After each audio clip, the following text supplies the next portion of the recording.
Hola, bienvenidos al podcast de las buenas prácticas. ¿Cómo estás, Esperanza? Muy bien, ¿y tú, Luisa? Bien, muy contenta de estar aquí. Hoy vamos a hablar de un tema bien interesante, creo que todos nos podemos sentir identificados, y es la desaceleración o ralentización o movimiento slow. Okay. Slow movement, ahí tiene muchos nombres, pero hay una frase que creo que resume muy bien de qué se trata la filosofía de este movimiento, y es que en un mundo adicto a la velocidad, la lentitud es un superpoder, ¿cierto? Me sentí Avenger ya, a ver. ¿Por qué no? Pero bueno, déjenos platicarnos un poquito de dónde viene esta plática sobre desaceleración. Y creo que todos lo hemos experimentado a raíz de la pandemia, cuando todo se acelera, como que queda este sentido de urgencia para todas las cosas. Es algo que ya hemos repetido en diferentes ocasiones. Pero encontramos una referencia que nos pareció maravillosa de tocar aquí para traerlo con ustedes, y es sobre un gurú antiprisa. Se le conoce a Carl Honoré, es un autor inglés, me parece. Con gusto les vamos a compartir las referencias que tenemos de él. Y él es precisamente el impulsor del movimiento slow. Y él dice que no necesariamente se trata de hacer las cosas lento. O sea, sí, pero no nada más eso. Es más bien como estar conscientes de que en el hecho de que vivimos en un mundo muy acelerado, tendríamos que estarnos tomando el tiempo de hacer las cosas bien. O sea, hay un momento para todo. Hay un momento para ir lento y hay un momento para ir rápido.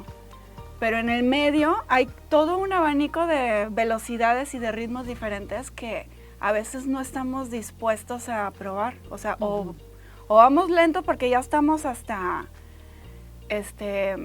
no sé, bastante involucrados con el cansancio y con prácticas que no son del todo deseables, o estamos muy acelerados y no hay una serie de grises en el medio. Sí, fíjate que ahorita que estás platicando de esto me viene a la mente algo que comentamos mucho en psicología, y que bueno, a lo mejor también al auditorio a lo mejor lo va a recordar, de frases de Facebook que hablan acerca de vivir el presente. Se nos olvida constantemente vivir el presente, detenernos un poquito para sentir el presente, no nada más porque a veces dices vivir el presente, ay, pues vivo en el presente, pues ni modo que esté en el futuro, no en el pasado. Sí, pero es vivir, es vivir de la experiencia que estás teniendo en estos momentos, y se nos olvida tal vez por la premura de cumplir, por ejemplo, con compromisos laborales, que si bien son importantes, creo que es importante también que pongamos en una balanza que nuestro bienestar también lo es, ¿no? O sea, debe haber un equilibrio. Él hablaba de dos experiencias que le ayudaron a tomar conciencia, y una es que cerca de su casa vio un negocio de speed yoga, que es yoga, que todos sabemos que es una práctica multidimensional que te ayuda a estar en el presente. Pero era speed yoga para gente que estaba ocupada, y en 10 minutos, no sé. O sea, lo más absurdo, sí. Lo más absurdo. Y la otra historia que cuenta es sobre su propia experiencia con su hijo pequeño, que llegó al punto de leer los cuentos de la noche cuando su hijo era muy pequeño, en cuentos de 1 minuto. O sea, que encontró un libro, cuentos para niños en 1 minuto, y que él se sentía súper orgulloso, hasta que llegó el momento en el que dijo, creo que algo no está funcionando, ¿no?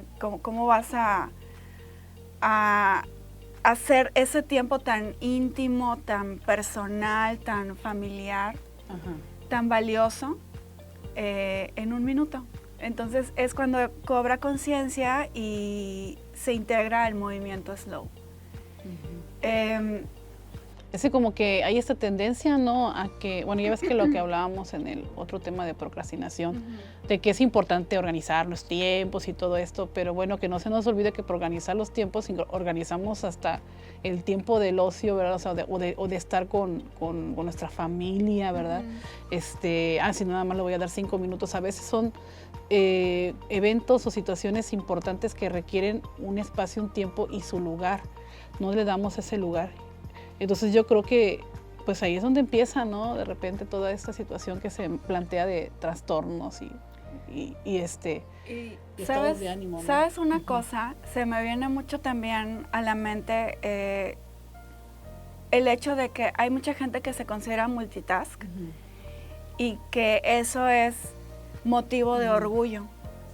O sea, el hacer varias cosas al mismo tiempo y no debería de ser motivo de orgullo. O sea, como que tendríamos que estarnos tomando el tiempo de hacer una cosa a la vez. A mí me pasa algo muy chistoso. A lo mejor mucha gente se puede sentir identificada, pero yo no considero ser una persona multitask. Yo no puedo empezar mi clase, platicar con mis alumnos y pasar lista. O sea, el abrir la pestaña, localizar, no puedo hacerlo. O sea, siempre inevitablemente termino diciéndole, a ver, espérame, déjenme abrir la pestaña, voy a tomar lista y ya después seguimos con lo demás. Pero yo no puedo, pero sí he notado que es como un motivo de orgullo por poder hacer varias cosas al mismo tiempo. Y luego hasta peligroso es. Sí, divides mucho la atención, ¿no? Varias cosas y habrá que considerar si esta división de atención realmente le estás dando a cada cosa un espacio vaya, si a lo mejor realmente la estás atendiendo, ¿sí? O sea, eso de ser multitareas, pues hago una cosa ahorita y al mismo tiempo hago la otra y luego es donde surgen las confusiones. Bueno, a mí me ha pasado, ¿no? Que de repente... ¿Realmente lo hice? Realmente lo hice, es que estaba cocinando, atendiendo al niño y luego de repente ya se me olvidó el niño y estaba acá en la cocina. O sea, haces varias cosas al mismo tiempo y eso también te provoca fatiga. Yo, por ejemplo, en la pandemia yo decía, bueno, ¿por qué estoy tan cansada si realmente mi ejercicio, porque cansada físicamente, si mi ejercicio era ir a mi cuarto donde estaba yo, donde tenía mi oficina, a la cocina, al baño, ¿verdad? Cuando mucho salía por las tortillas, no sé. Se disminuía. Y ya, o sea, se disminuyó bastante, ¿no? Pues el desgaste físico realmente y sin embargo terminaba físicamente cansada. Entonces, sí, o sea, mentalmente puedes fatigarte inclusive, sí, físicamente. Entonces, eso de ser multitareas es desgastante. Es muy desgastante. El sector laboral es quizá el ámbito en donde se está más reacio a ir lento. Y quizá tiene que ver con el hecho de que estamos aquí por un tiempo determinado o tenemos esta sensación de dar resultados, cuidar nuestro trabajo y entonces eso nos lleva a ir rápido, a una manera acelerada. Pero el movimiento slow precisamente promueve que sepas identificar cuándo es momento de ir deprisa y cuándo es momento de ir lento. Y lo que decíamos hace un momento, o sea, todos los matices en el medio de diferentes velocidades, diferentes ritmos que no necesariamente es un extremo o el otro. Definitivamente sí creo que hay como alrededor de la lentitud como un tabú, porque incluso yo lo he escuchado como un insulto, o sea, que eres muy lento, o sea, quítate, quítate, lo hago yo. Sí, sí. Pero tiene como toda esta connotación negativa alrededor de ir lento. Y no tiene que ser así, o sea, tendríamos que estar comenzando a cambiar el chip. No, también tiene que ver, ¿no? Hasta con la forma de ser, ¿no? De cada quien. Digo, hay gente que tiene que tomarse su tiempo para tomar alguna, o sea, no funcionaría posiblemente en un trabajo donde tienes que tomar decisiones en este momento, ¿no? No está Porque mal. yo entiendo que laboralmente hay algunos empleos que se requiere tomar decisiones, como por ejemplo los controladores de vuelo, ¿no? Yo me imagino a una persona ahí esperando, no, espérame una hora, ahorita decido a ver qué avión aterriza, ¿no? O sea, tiene que, o los médicos, ¿no? De urgencias que tienen que en ese momento que llega el paciente tomar decisiones prontas. Entonces, esto que plantea me parece genial, o sea, tal vez no es eliminar para siempre la prisa, y que verlo con una connotación negativa, o la lentitud también con una connotación negativa, sino saber identificar en qué momentos podemos parar tantito, ¿verdad? Y bajarle al ritmo, Sí. porque es necesario también para el bienestar, para promover la salud mental, ¿sí? Que eso es uno de los propósitos de que estemos aquí Sí. platicando, ¿no? O sea, el promover el bienestar en todas sus dimensiones. Y bueno, hay algunos indicios que nos muestran que estamos yendo muy rápido, y uno de ellos es precisamente el cansancio. O sea, llegamos a un punto de saturación en donde alcanzamos esos límites y el cuerpo y el alma Sí. no pueden más. Otro indicio es la sensación de superficialidad, y no me puedo sentir Sí. más identificada en estas ocasiones en donde ni siquiera me acuerdo. Que ese es otro indicio, o sea, la falta de memoria, porque como vas muy rápido, vas muy superficial, y entonces no te estás dando el tiempo de procesar lo que estás Era lo que te viviendo. decía, o sea, realmente no estás atendiendo bien cada cosa. O sea, sí eres multitareas y hasta recibes halagos por eso. Fíjate, yo he tenido alumnos que me dicen de repente, o hay resistencia a veces a que utilicen agenda, porque es como un orgullo que ellos puedan retener todo aquí. No, espérate, o sea, ¿por qué? No, no es orgullo. Sí, porque es que yo puedo retener, yo me puedo acordar, yo puedo saber lo que yo tengo que hacer, puedo estar haciendo tarea, poner atención al maestro, estar viendo TikTok, o sea, es motivo de orgullo. Y entonces yo, por ejemplo, he batallado para concientizar de que la agenda es descarga de toda esta información aquí, y que no tiene nada de malo usar una agenda, es un apoyo, y aparte promueve el compromiso. Por ejemplo, en el caso de psicología, ¿verdad? Con los pacientes no puedes fallar, ay, se me olvidó, no, tienes que estar ahí.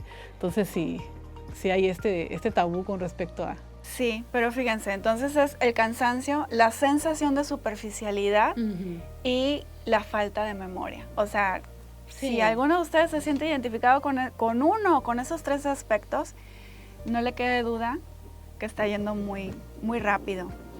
Hace poco leía un consejo así como para tomadores de decisiones y para hacer tu trabajo más profesionalizado, que era muy recomendable asistir a las juntas con libreta, o sea, no con la computadora. Porque la computadora inevitablemente, y yo lo reconozco, estoy en reuniones de trabajo y estoy enviando correos y estoy escuchando, pero también estoy haciendo otras cosas con tal de avanzar. O sea, no necesariamente es una distracción fuera de lo laboral, pero eso impide que mi mente esté donde debe de estar.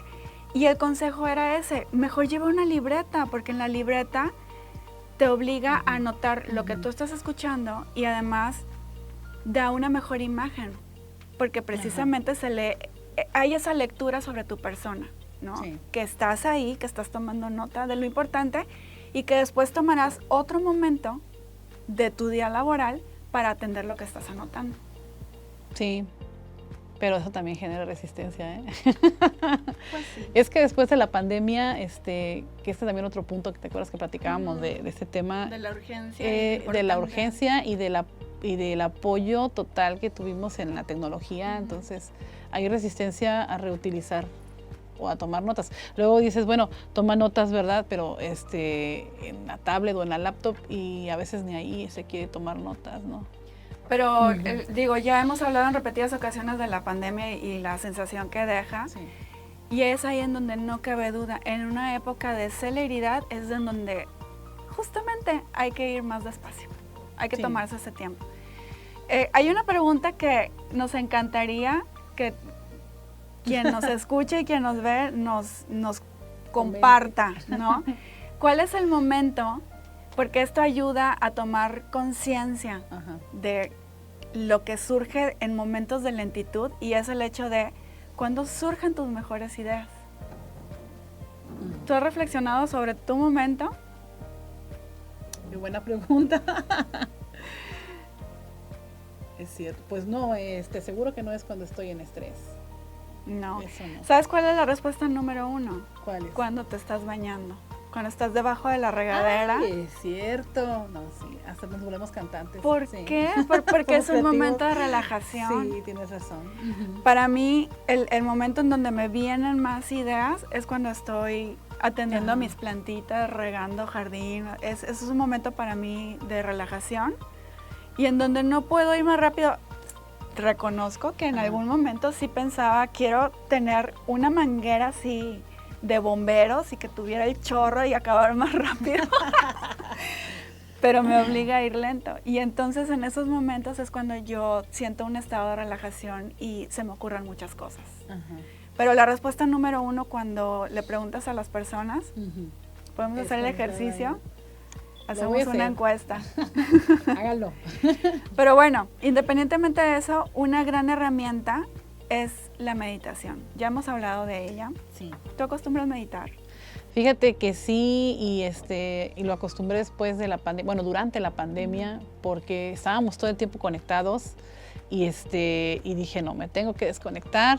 Entonces, pues me iba a mi balcón ahí y pues el meditar muchas veces uno piensa que es estar pensando y estás pensando, tengo que ir a pagar los frijoles, no, o sea, es bien difícil meditar, así es, y tampoco se trata de ponerse en posición así, o sea, no, o sea, tú puedes estar, digo, yo iba y me sentaba en mi mecedora, o sea, como anciana de 90 y tantos años, jubilada, y ahí me ponía yo, ¿verdad?, a estarme meciendo y a no pensar en nada, y es difícil porque cuando tienes el compromiso de hacer muchas cosas, dices, ¿cómo me desconecto? Pero es un ejercicio que sí lo recomiendo, sí lo recomiendo.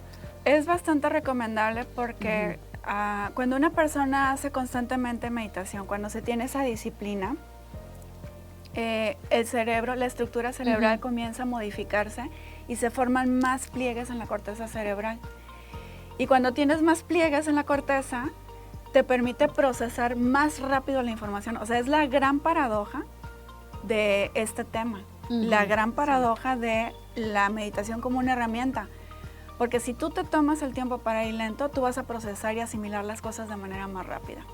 O sea, de verdad es una gran herramienta. Pero fíjate que algo que con lo que yo he tenido que luchar cuando hago esto de la meditación también es con la culpa de desconectarme. No sé si le pasa a alguien del auditorio, pero cuando tienes varias tareas estás, no dejo pasar, pero es que a lo mejor, no. Sí, y es que de nuestra cultura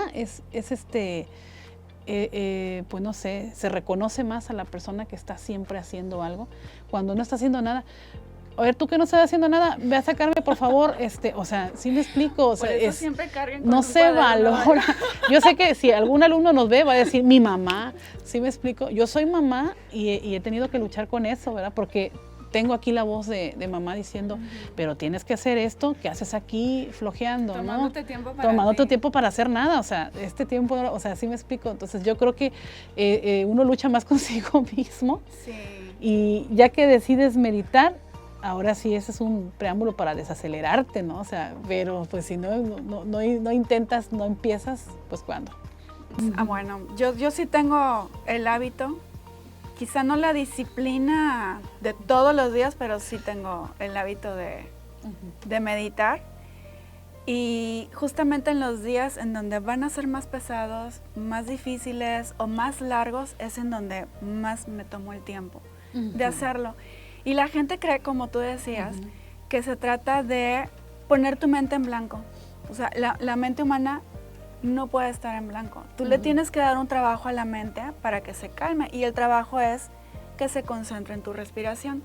Entonces, los tips para concentrarte en una respiración calmada, relajada es, puedes pensar en el aire que sale de tu nariz, o puedes concentrarte en el movimiento de tu pecho, o puedes concentrarte en el movimiento de tu vientre, de tu estómago. Pero definitivamente, bueno, es una gran herramienta. Sí, o sea, tener conciencia de tu cuerpo, así es, tienes razón. Bueno, me gustaría que cerráramos con recomendaciones. ¿Qué podemos hacer en familia y qué podemos hacer en el aula para poder bajar el ritmo? O por lo menos poder identificar cuáles son esos momentos en donde podemos ir lento y que vayamos haciéndolo lento va a ser mejor y más productivo. En familia, ¿qué podemos hacer? Pues en familia, A lo mejor, por ejemplo, un juego de mesa puede ser. Dicen que los rompecabezas son maravillosos. A mí no me encantan, quizá porque no tengo esa paciencia. Pero justamente el rompecabezas ahorita lo reflexiona y sí, o sea, el rompecabezas te obliga a ir lento. No hay de otra. Nada más turista no, porque luego todo el mundo sale peleado. Monopoly. Ciertamente son como juegos de mesa ya perdidos, ¿no? Sí, pero bueno, aunque el rompecabezas es obviamente la mejor opción, pero cualquier juego de mesa en el que tengas tiempo que te des el tiempo. El chiste es generar el espacio, pueden jugar lotería. Ándale, lotería, cosa. O sea, sí, o sea.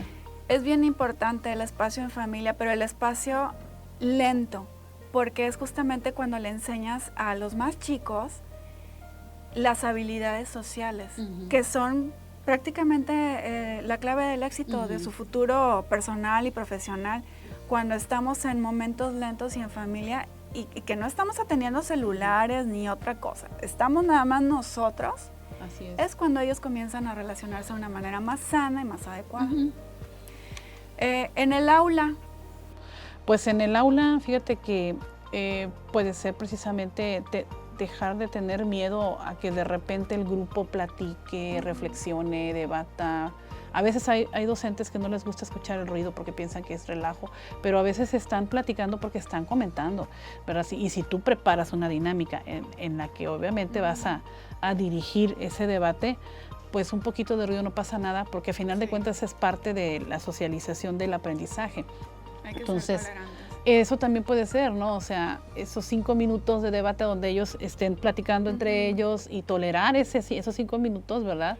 Con los muchachos y entender que también es parte de sin estructura. Sin una estructura, así es. Otro tip es iniciar la clase precisamente con un momento de silencio, o sea, 2 minutos. ¿Qué nos quita de nuestra clase? A lo mejor calmar al grupo, que ellos sientan su respiración, conecten consigo mismos, conecten con la clase, contigo, y después comenzar.